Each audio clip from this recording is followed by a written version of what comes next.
start with extending a warm welcome to everyone here, and especially to Ria and Shelley for taking your time to visit us in our college. We are Team Oppo, presenting to you EcoQuest Education Foundation. Me, Susan, Sammy, Charlotte, and Katrina, we are the Team Oppo. We visited EcoQuest field site to gain a more understanding about how things are working there. And we made a small presentation for you to watch so that you also can understand what EcoQuest is about and what is the problem they are facing and how we are going to tackle them. So let's go to the presentation.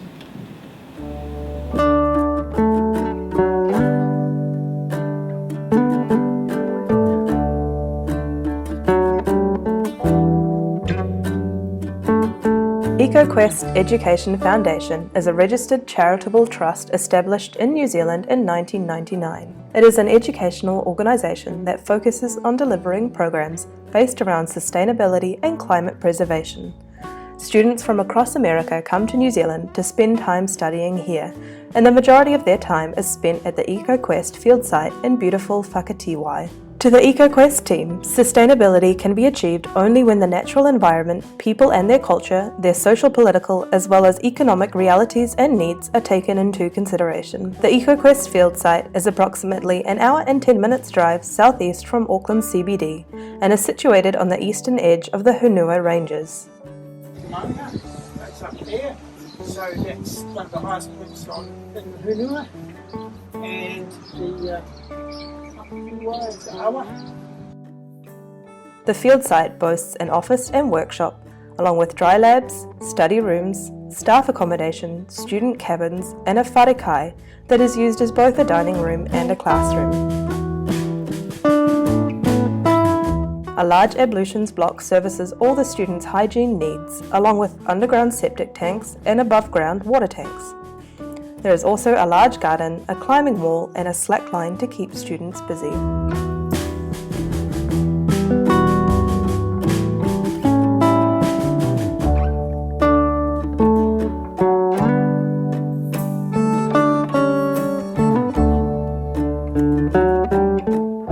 In discussions with Team EcoQuest, our own Team Morpok began to sense just how precious the EcoQuest field site is, how it is central to the whole EcoQuest philosophy, and how deep the hurt must have been when the site was hit by a 1 in 100-year storm event in January of 2018.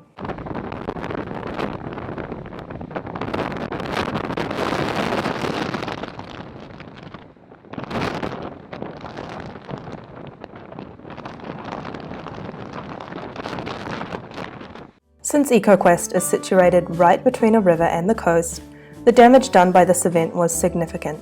Floodwaters came almost completely through the property and power was cut off. The flood affected almost everyone in town, but in true Kiwi style, the community came together to help each other out. Since then, EcoQuest have worked hard to repair the damage that was done and worked to make the field site a place that is both functional and welcoming to all.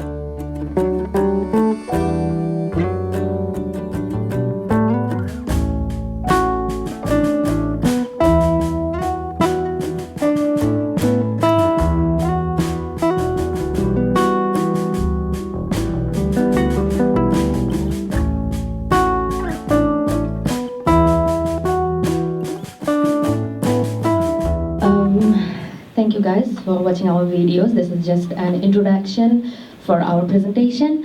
And now when actually we first met EcoQuest team during our block course session, so they came to us with the problem that how can we build climate resilience in a rural coastal community. This kind of problem actually needs a deep understanding. So for that, actually we applied the design thinking process, and the first step was empathize. So we interviewed the EcoQuest team and we organized a site visit, because in design thinking we call this problem is a wicked problem. So after our discussion with EcoQuest team, we came out with the 3 wishes. You can see the first wish is game site resilient to impacts of climate change. The second wish to improve student experience, and the wish 3 is be an exemplar of coastal living and be self-sufficient. So after these three wishes, actually we started our brainstorming and we came out this four areas that we need to work out. We found that four area actually the major categories, and that is water, energy, shelter, and food. And to improve, actually improving these four categories could be a potential solution for our problems we are looking for. And the one thing we kept in our mind that EcoQuest doesn't have a large budget to spend it, so we tried the economical solution as much as possible. So we will talk more about that, and now I'm welcoming Charlotte to talk about that.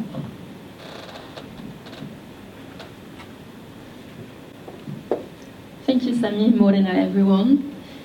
So during our interview and site visit with EcoQuest, we took note that EcoQuest's main concerns was the ablution blocks, so the washing and toilet facilities. They're currently situated in the area on site that's the most prone to flood. They can't be moved and they can't be secured either. So we thought that we could reduce the demand on the main sewer by finding new ways to treat the black water and the grey water. So one way to reduce the black water, which is basically the toilet water, is the use of composting toilets. They have many advantages and they fit really well with EcoQuest's philosophy and needs. They are sustainable, there's no water waste or waste of human waste even. They're easily relocatable and they're affordable as well. So on the paper, they're the perfect solution for the site. Our only issue was that the students are reluctant to use them. So EcoQuest actually thought about the composting toilet solution before, and when they polled their students, only 20% of them said that they would be interested in using composting toilets on site. Because one of the main focuses in this project was the student experience, we couldn't just ignore the students' concern. But we thought, that's a shame because the composting toilets really is a great solution for the site. So rather than just giving up on the idea, we thought that we could make the composting toilets more desirable to students. So one solution would be to educate the students on composting toilets by implementing signage on site and encourage the students to give it a shot. Another solution is simply to transform the experience of the students with composting toilets. When EcoQuest students had been polled, they had just come back from their camp experience. So what they had in mind was probably this, the drop-down toilets, which is smelly, dirty, cold and uncomfortable. But actually, the composting toilets is a totally different experience. They're just as comfortable as the regular toilets, so in fact students could end up wanting to use them more than the toilets currently on site. That's what we're hoping anyway. As for the grey water, we thought that reed beds could actually be a great solution. We could connect them to the kitchen and the shower facilities. So how do they work? Basically, they're a natural filtration system where the plant's roots are going to purify the water. So they're environmental because they reuse the used water. They're also economical because the beds can be made out of recycled materials such as an old bathtub, for example. I've seen this before. And if we think about the students, they could actually be a great learning for them because learning how to create and maintain a reed bed sort of fits really well in their studies as well. Now I'm going to hand it over to Suzanne for energy solutions. Hi. When we were looking to find solutions for a sustainable field center, we found that we can use the renewable energy in the environment to produce electricity, which can actually cut down on the costs, and other alternative solutions for lighting and cooking, etc. So the first solution we were looking at is using of the solar energy. When we looked at the solar panels, we found that it's quite expensive for the installation, And because of the climate of New Zealand, maybe getting sunlight throughout the year to power the big generators for the whole field center might not be a feasible option. So we thought about much cheaper options which we can use are the solar tubes, wherein like the natural sunlight will be coming into the rooms without spending too much money. Also, another widely used solution is the transparent roofings. So if we can like make some transparent roofings, most of the time we don't have to use the lights. Another solution is smart lighting, where we can use smart lights. Were a little bit expensive when we have to buy the lights, but it reduces the electricity cost by 80%. So in the long run, it is actually cheaper. And also we can create the ambience and the interior design to suit the needs of each room with the smart lighting. So that's actually advantageous. So the next solution was for the wind energy. I think because of the EcoQuest location, this will be the most suitable energy solution because the wind is readily available all throughout the year. And the small wind turbines which can be used for residential uses are already available on the market. So if we can like just focus on only the installation costs which comes with the wind turbines, we can generate the electricity what is needed for the field center throughout the year. Another energy usage we were looking at is biogas, because it's in some of the studies it is found that tons of food waste are going into landfills in New Zealand. So if that all food waste can be like utilized to make another energy, then that can reduce the cost of electricity. So all the organic waste from the kitchen, garden, everything can go into the biogas, which can actually contribute to much of the cooking needs, because EcoQuest actually is providing the food for the students as well. So that is another effective way of using and environmental friendly as well as a sustainable solution. And the byproduct, which is the slurry, which is coming from the biogas, can actually be used as a manure for gardening and other plants. Also, before we were talking about the composting toilets, actually the composting toilets can also be connected to this biogas so that the human waste is also utilized and changed back into the cooking energy. Okay, so I'll give to Katrina for talking about the shelter. Thank you, Susan. All right, so shelter was our third of the fourth area that we were looking into. And obviously the first thing we wanted to do was safeguard the existing structures. So the most effective way of doing that was to use elevation. Essentially just lifting things up where possible. So the advantages of using elevation is that it's cost effective, it's fairly simple, it's a straightforward process. And what it will do is, of course, allow floodwaters or any other water to flow beneath the buildings rather than into the buildings. So how is this actually done? You can see the very far left picture.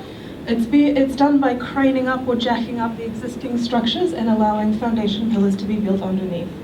There is a little bit of pre-work required. There's some geotechnical investigation needed to test soil quality and things like that, and some calculations needed to do the actual lifting as well.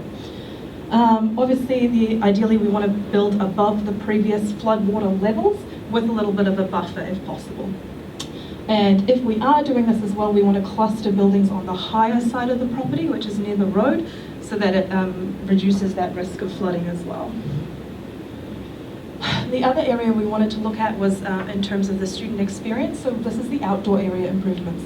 So what we're looking for here are, again, cost-effective options and increased shelter and functionality within the site. So we have both permanent options and movable or transportable options. So for the permanent options, one of the existing ones that EcoQuest was looking at was to install a whale, like up on the left here.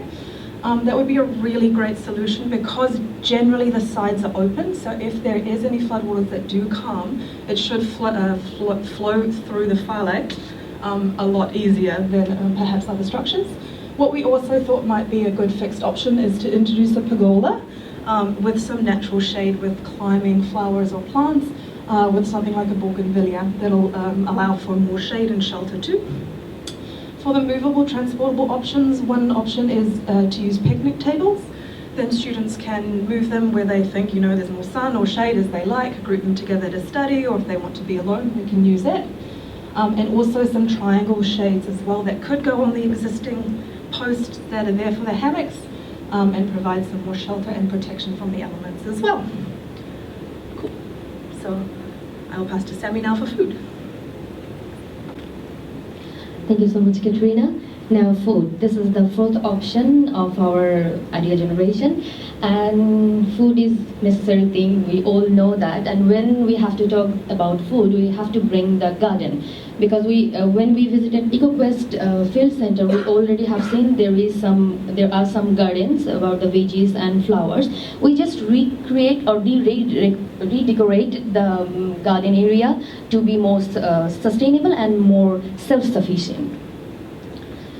So here is some options. You can see this is vertical and hanging garden. As you have seen before, Katrina was talking about some shelter areas. So the vertical and hanging garden can go anywhere with any walls or anything. It can be freestanding, it can be attached with any walls. And you can see the photos we have used. That is actually very, very inexpensive. The students can make the things, and students can make these things with the recycled materials like the soda bottle, like the shoe organizer and the bottles. So it's very inexpensive, and with this idea, EcoQuest team actually can grow their veggies or some herbs or some green leaves throughout the year, because the problem is during the rainy season or the flooding time. So it can be a sustainable and self-sufficient solution for the whole year. And then the middle one is movable raised garden beds. That can be a very, very good option, because during the flood time, the EcoQuest team can move this garden bed anywhere they want to.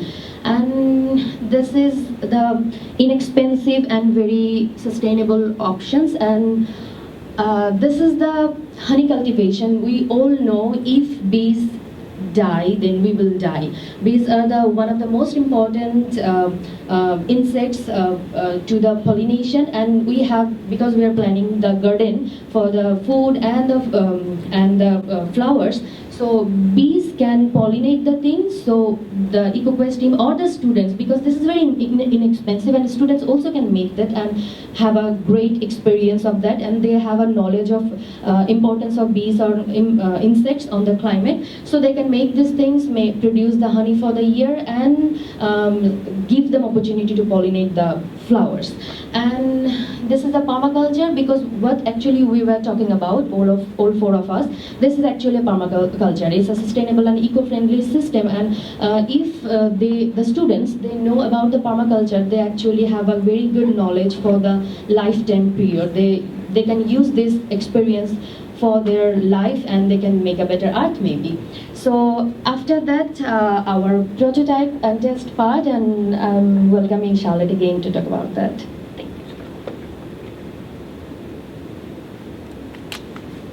So this is the prototype that you've got a copy of. The idea was basically to implement as many solutions as possible at the top of the site, because that's the least at-risk area. That's the elevated area on the site. So we also wanted to put everything on the lift side of the site, because when we did some journey mapping, we noticed that that's the area that's the most used by students as well. So we moved the cabins that were at risk further up on the site, and we created a valley as well to open up the dining area. Each cabin would have their own vertical garden that the students living in the cabin could use. There are also a few elevated gardens over there next to the kitchen for cooking purposes. The biogas station is sort of like in the middle of the site, next to the kitchen area. We've got composting toilets at each corner of the site for conveniency and privacy, and most of them have easy access to the biogas station that they would feed, and access to a power point as well, because some composting toilets require a power point. We've got reed beds close to the buildings with sinks, showers, or washing machines.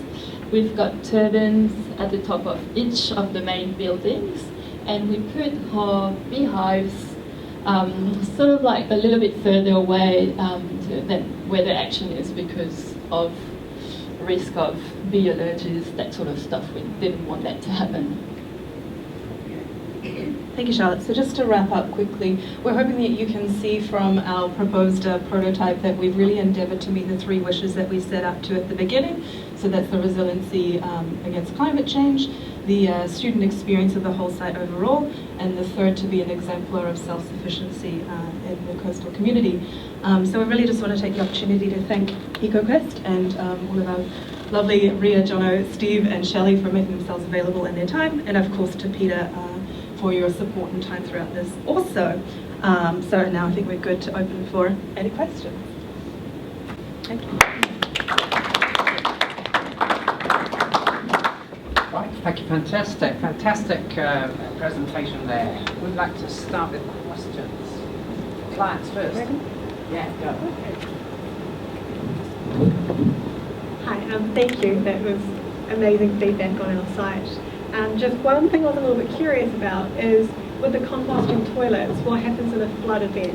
How does that differ from black water getting flooded? Yeah. Someone be a runner, please. Thank you. So when we visited the site, we've been told by Ria and Jono that you guys have access to some sort of truck that could remove the transportable buildings quite quickly. So we thought that it wouldn't be too much of a problem. So there are 2 types of composting toilets. You've got the split composting toilets, which have the top area and the tank as well, so the waste is going straight into the tank, and you've got the self-contained ones where the waste is basically going to go in the composting toilets directly, which require more maintenance. The tanks are actually movable. They can be underground, which we don't really want to do for the EcoQuest side, but they can also be on top of the ground if the toilet cabin is a bit elevated as well. So they would actually be quite easy to move. We're hoping with the biogas station as well that they would most of the time be sort of empty because we can use the human waste for the biogas. So that's the idea as well, to keep them light and if we need to use the truck to remove them in case of flow.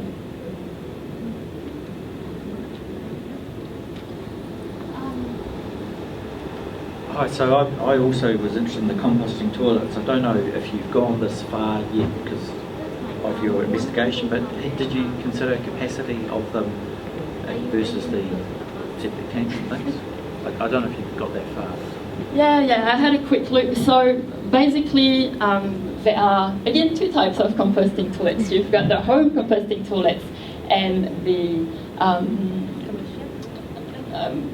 industrial composting toilets. So for EcoQuest, we have a recommendation in our report actually, and we thought that the industrial composting toilets would be a better fit for you guys because they can hold. So I've got some facts somewhere. So composting toilets, industrial composting toilets can hold up until, it's a capacity of 5 people using the composting toilets full time, and if it's part time, it's up to 10 people. So again, thanks to the biogas, we're hoping to keep it light, so we think that it could handle 10 students using it full time in terms of capacity. There are usually around 40 students on site, if I remember well. So we thought that 5 composting toilets would be enough for the whole site, for the students and the staff.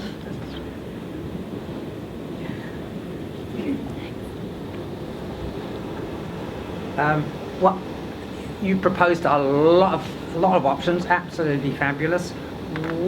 Given the issue of financial feasibility, what would be the top 3 proposals that you would recommend to be implemented, that you feel could be implemented right now?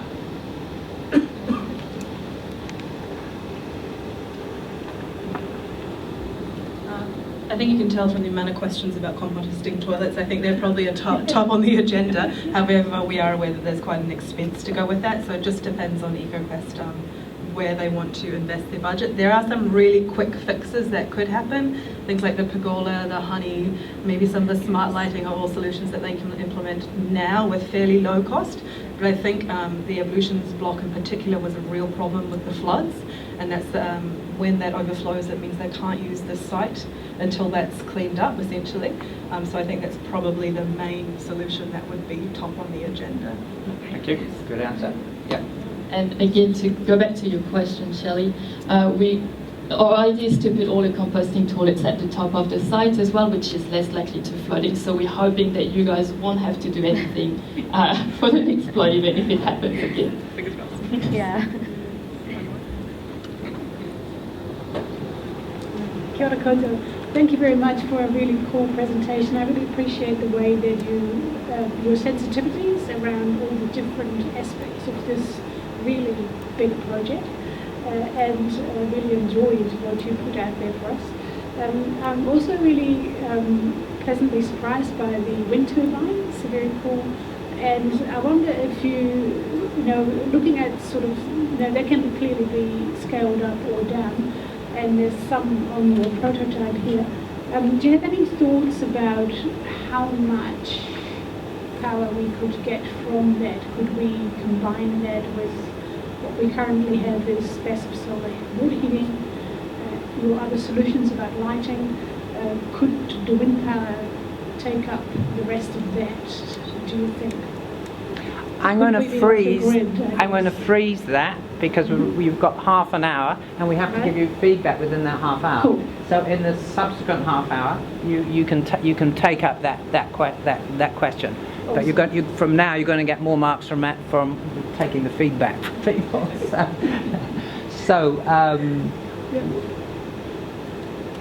Who'd like? Yeah. You start. Okay. So feedback on the presentation.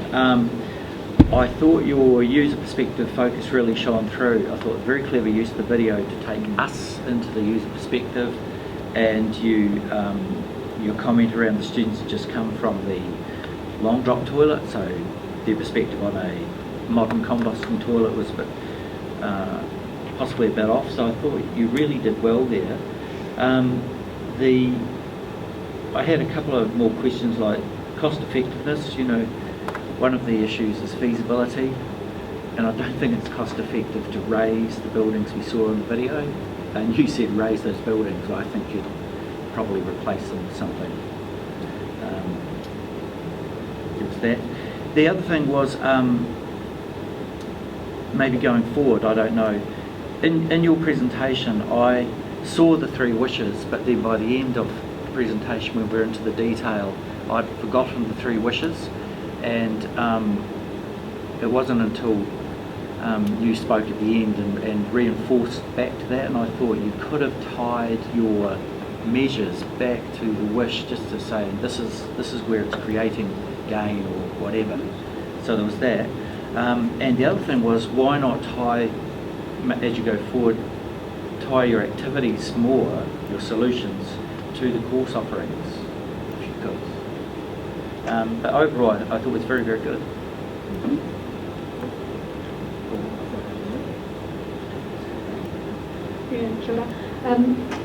I really enjoyed the way that you split this up, and that you came at it with the way that we could look at the big gnarly one, which is our septic system, and those solutions that you offered for that, and kept in mind how some of this we could tie into our students in the programs, and their input and participation in some of the solutions as well.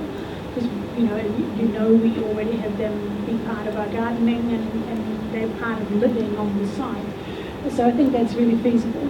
I like the clarity that you had about the big picture. You made it very digestible for people who've never been to our place, I think, to see what goes on.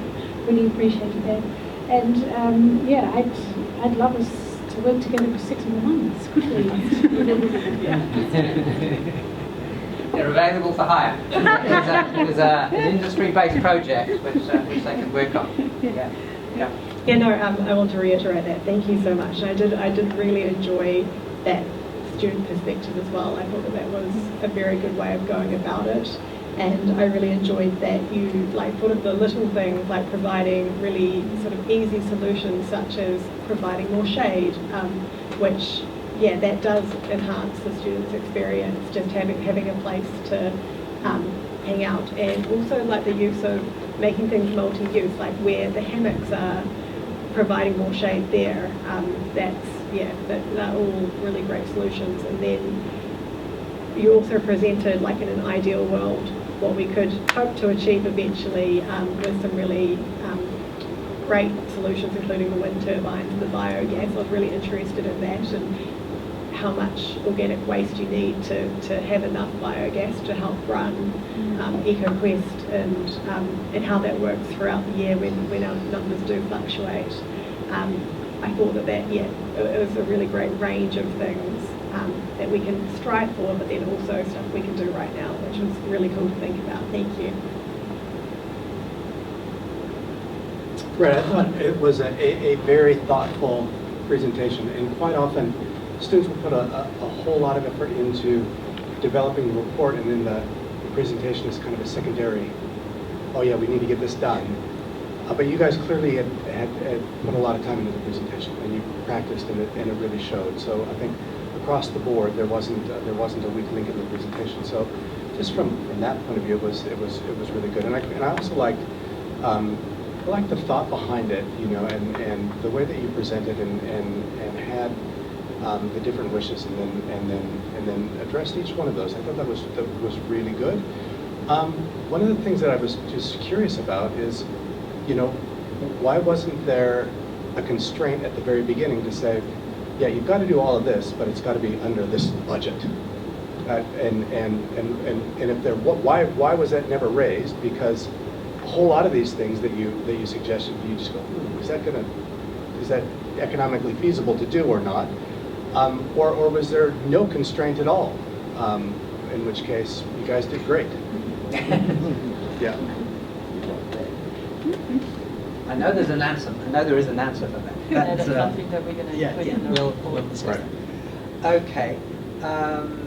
If you've got some feedback, what would be areas for improvement that you would make to their presentation? You've got one? Yeah, Terry. Welcome, Terry.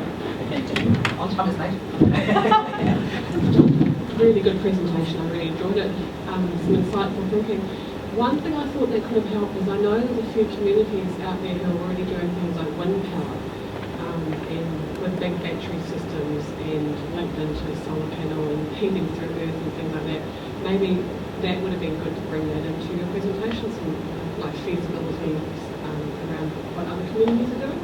And I agree with Patrick, I think the costings would have been good, and also any council regulations that would have been impacting upon your decisions. But I think you did a fabulous job, great visuals, great story, well done.